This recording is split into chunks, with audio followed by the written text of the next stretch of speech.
But now that the NBA season has concluded, you guys know that before the NBA playoffs, I made my list of top 10 players. Now, I said on that list that, if you're a top 10 player in the league, you got to make the playoffs.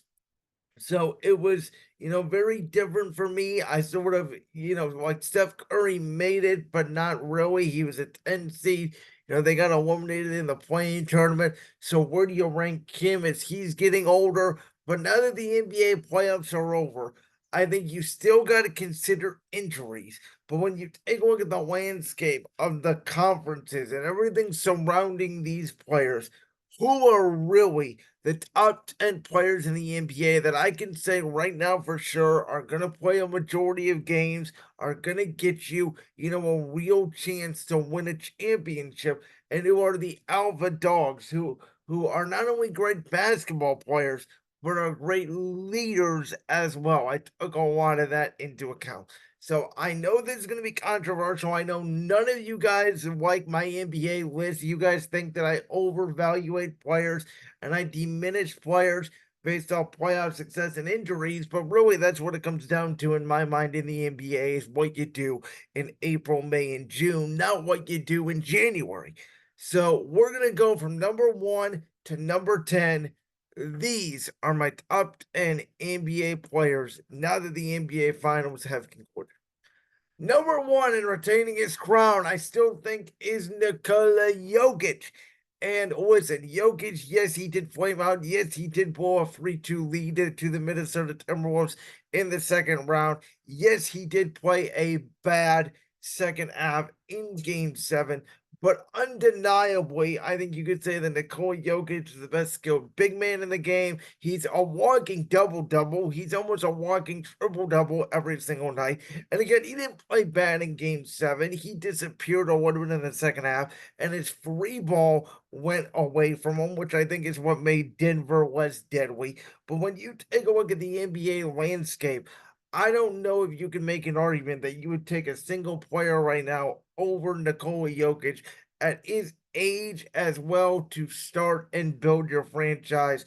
I think Victor Wembanyama, you can make a real argument for, but again, Wemby, we only saw him win 18 games last year. We don't know how he's going to do in the postseason. So I really like Jokic. Again, I think Wemby could take a huge step up. I think Wemby by this time next year could be number 2 or number 3, even number 1 if he goes on an incredible run and gets to the Western Conference Finals, though I highly doubt it for next year. Always, let's give Wemby some time. But I think for now, Nikola Jokic has established himself as the best player in the world. Now, number 2, I'm gonna put Luka up there. Now, this was a real debate for me between number 2 and number 3, but I still think that Luka, and even though I'm very disappointed in how he acted during the NBA Finals, and I did not think he had a great Finals, I'm gonna give Luka a little bit of slack because a lot like LeBron, and he's starting to remind me more and more like LeBron every time I watch him. It did take him some years to get to that level where he is competing for championships every single year and not just stat padding. Luka had a good finals. He needed to have a great finals. He did not, and he does complain to officials a lot, and he needs to clean that up, and we all acknowledge that. But in terms of skills and just being an overall great basketball player, I think Luka right now is just the second overall most talented basketball player in the world. But I think it's close because number 3, I think, is going to be Anthony Edwards, who I said, when you take a look at guys like Anthony Edwards and Shea Gilders-Alexander, obviously Oklahoma City being the number 1 seed, Minnesota being the number 3 seed. Those 2 players are the most question marks on them, and it's why I did not put them in my top 10 list before the playoffs because I needed to see what Shea Gilders-Alexander needed to do. I needed to see what Anthony Edwards could do. And I still need to see a little bit more from Shea. I don't see Daw yet and Shea Gilders-Alexander. I thought, he particularly struggled in that Dallas series against a Dallas team that didn't have a ton of great defenders. in New Orleans was just Peace Day resistance. I mean, they weren't a very good basketball team, even though they were the 8th seed and Oklahoma City swept them. Nobody believed that they could get by Oklahoma City. So but with Anthony Edwards, he went over Kevin Durant. He was calling Kevin Durant, and he put his foot down. And I think he did get tired towards the end of that Denver series, but he's young. He's 22 years old. He made the Western Conference Finals. He did something that we haven't seen a 22-year-old do since LeBron James, which is pretty eye company. But the fact that he lost to Luka in the Western Conference Finals and Luka was clearly the best player in the series puts Luka above Anthony Edwards. Though if they meet again next year and Anthony Edwards wins or he goes farther than Luka in the playoffs, I could easily see those two being switched. Number 4, I got the GOAT, I got the king, I got LeBron Raymond James. Yes, I still think he is the 4th best player in basketball. Now, again, there are young guys that a lot of people like Jason Tatum, who now has an NBA championship, like a Jalen Brown, who now has an NBA championship, like a Shea Gilgeous-Alexander. And what I'll say to those guys, you never have fear in your heart to me when you play them. I still have fear when I play LeBron, and I think LeBron is still, even at age 39, going on age 40, a top 5 offensive threat in the game. He can be a defensive asset to you on occasion where he can lock people down in a chair. Occasionally, though not great all the time. And LeBron was healthy again last year. He had one of his best seasons that he's had in the past few years, and he's still one of the most deadliest players on the planet. And you know that as long as you have LeBron out there, you still got a chance to win. Now, number 5, I got Steph. And listen, this is a legacy thing here for Steph Curry. I think Steph could go down a little bit down the rungs next year if Golden State does not bring back Klay Thompson, which they should not do. Maybe Golden State goes into a complete rebuild and they try to get some young guys, and Steph's not as explosive and Steph's not hitting shots consistently as he once was. But the only reason why Golden State was really a playing tournament team this year is because of Steph, who again can just go off on any single given night. You're scared of him every time he touches a basketball player. His talent is undeniable. He still has 4 straight NBA championships. He may not like LeBron. Like, I think the Lakers were a better team than Golden State. I think the Lakers, gave Denver everything they could handle again, even though they lost all 4 games. I don't know if Steph's at that level anymore for Golden State where he can carry a team, where he can be the 1A every single night, a lot like LeBron, but Steph is obviously still one of the deadliest players in the game. Now, this is where the controversy may start because I think Victor Wembanyama is the 6th current best basketball player in the world. And I think he's a top 3 watch in the league. I think Jokic, LeBron, Steph, and Wemby, I think those are your top 4. And I think you could put them in any order in terms of watches. Victor Wembanyama is an absolute unicorn. Now, it did not lead to wins. But we saw again, it took Anthony Edwards a year. It took, guys a couple of years. You see the talent already with Victor Wembanyama. You saw him out of France. And I think by next year, it's going to be conclusive. Victor Wembanyama is not only a top 10 player in the NBA, but I think he could be a top 5. I think it's going to be a major leap. I think the Spurs are going to hopefully get some more talent around him, and we are going to see Victor Wembanyama in full bloom, full blossom next season. I think he's going to take a major step, and he's going to be right up there as a unicorn that is changing the NBA. Now, number 7, I have Giannis.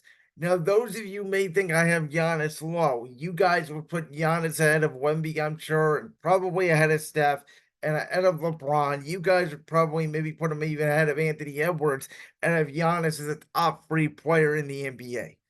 For me, the last 2 postseasons, Giannis has not delivered. And Giannis was the best player in the world 3 years ago when he won 4 straight games after being down 0-2 to the Phoenix Suns, took that team over, won the NBA championship. Yet ever since then, it's been disappointment for the Milwaukee Bucks. You lose in the semifinals to the Boston Celtics, then you lose in the first round of the Miami Heat. Here you lose in the first round of the Indiana Pacers. Giannis doesn't even play, and yet Milwaukee took the Indiana Pacers to 6 games. So that to me is, a very strange occurrence. They bring in Damian Lillard, who clearly him and Giannis did not get on the same page year one. Giannis is not as dominant and as forceful as he was 3 years ago. He got the coach out for Adrian Griffin, and they got worse under Doc Rivers, especially defensively. And Milwaukee just sort of has this bad vibe around them now where they are really top heavy. And what we've seen in the NBA, we just saw with this Boston Celtics team. You don't want to be top heavy anymore, right? You want to be balanced. I think the Lakers and Golden State and some of these other teams in Denver to a certain extent felt top heavy this year.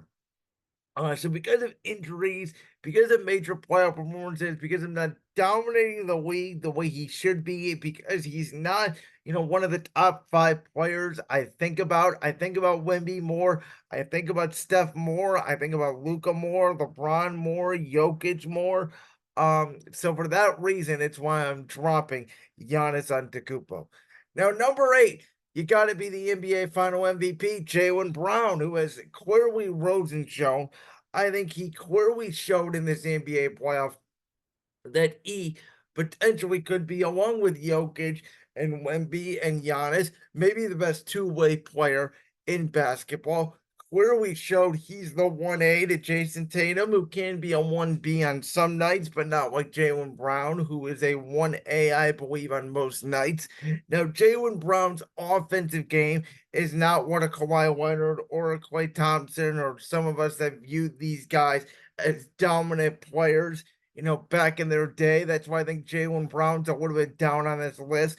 But Jaylen Brown is an absolute dog. The thing about Jaylen Brown is, I don't know for sure. A lot like Jamal Murray in Denver, if he can be a number one on a championship team, I think he can. I think he's just a very good, underrated, solid player. I have him at 8. And I have him at 8 mostly because he just won finals MVP and not at 9 or 10 over these last 2 players. Number 9, I have Jalen Brunson, who became a number 1 in these playoffs, carrying the Knicks. I believe if he did not get hurt, in that Indiana series, and the Knicks had just a little bit more help, where they were essentially on him and 4 role players, they would have beat that Indiana Pacers team, and he would have dragged that Knicks team to the Eastern Conference Finals against the Boston Celtics. And ever since Luka Doncic leaving Dallas, he has clearly proven his worth. He lays it all on the line. He plays defense. He's a scoring machine. I think that he needs a legitimate number 2 next to him, but I think Jalen Brunson is a guy that can lead you to conference finals and potentially an NBA finals appearance. He's definitely a top 10 player. I have him at 9. And then number 10, I'm going to go with Jamal Murray, who I said him and Nikola Jokic, I think is the best duo in the NBA. I'll list my top 10 duos in the NBA later on this offseason when we get done with all the free agency acquisitions. But I think Jamal Murray is just so underrated. I mean, he's never made an all-star team, and yet every time the postseason comes around and he's healthy, he's just clutch. I mean, he made 2 game winners against the Lakers this postseason, came out in game 7 against Minnesota, dropped over 20 points in the first half. Now, he disappeared in the second half of that game, which I did not love, came about late, but Jamal Murray, I think, is as talented as any other of those loaded guards in the Western Conference. Now, obviously, people not on this list, guys like John Moran, Jason Tatum, even a Jimmy Butler, who I think severely hurt himself, by getting hurt. Sounds like Miami doesn't want to deal with Jimmy anymore. Can Jimmy rebuild his reputation somewhere else? Guys like Joel Embiid, who I don't think is a top 10 player anymore because he can't stay healthy. Kevin Durant, who has not gotten out of the first round in however many years. Kawhi Leonard cannot stay healthy with the Clippers. So again, injury, health, age does matter into this equation when it comes to these players. And all 10 of these players I would take over the likes of, again, an Embiid, who is more talented than these players. Embiid is more talented than a Jaylen Brown, a Jalen Brunson, a Jamal Murray. So is a Kevin Durant. So is a Kawhi Leonard. They're just older, they can't stay healthy, and they're not winning as many games. So with that, to recap, these are my top 10 NBA players now after the postseason.